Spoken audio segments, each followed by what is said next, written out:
प्रथम गुरु को गाई कि जिन गुरु रचे जहां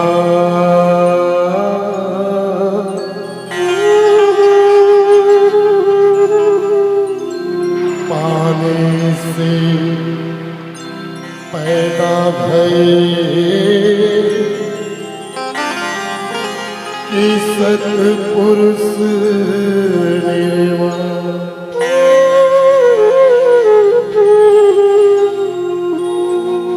सतनाम एक वृक्ष बने निरंजन बने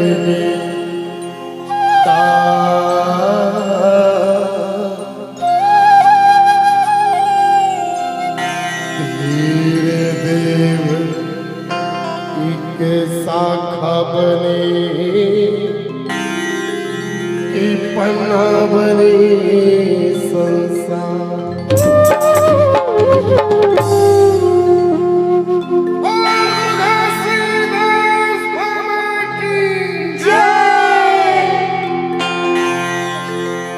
चरण मानवा गुरु घासीदास के अमरदास के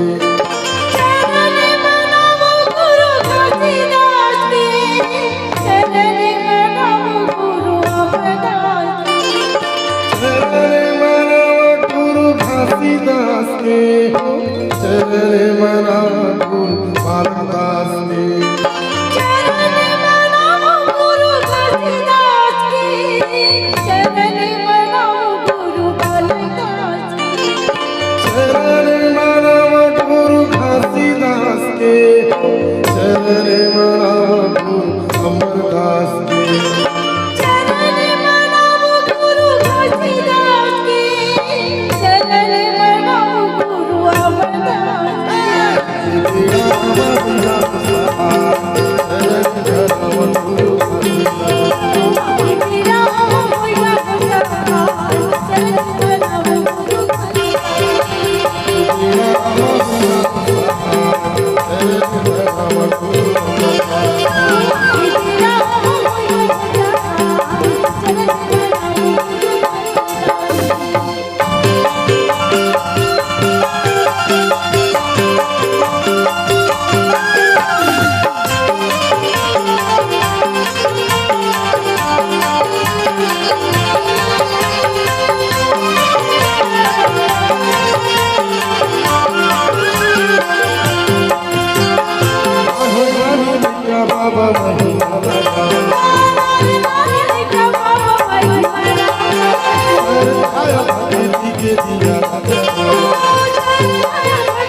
Ram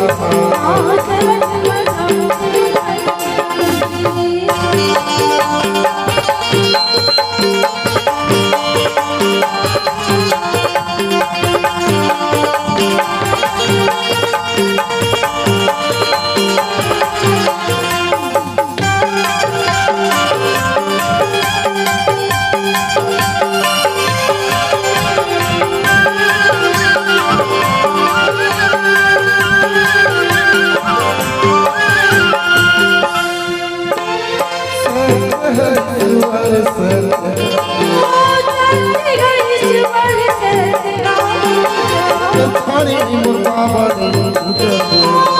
कचौड़ी मोर बाबा नहीं पूजन हर सत्य छाड़ी मोर गुरु नहीं पूजन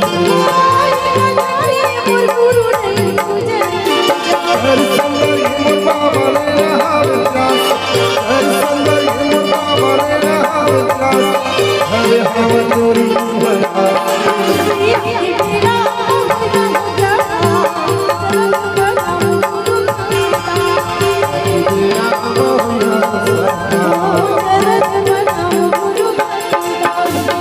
चरण मनावा गुरु घासीदास के चरण मनावा गुरु अमरदास के चरण मनावा गुरु घासीदास के चरण मनावा गुरु बालदास के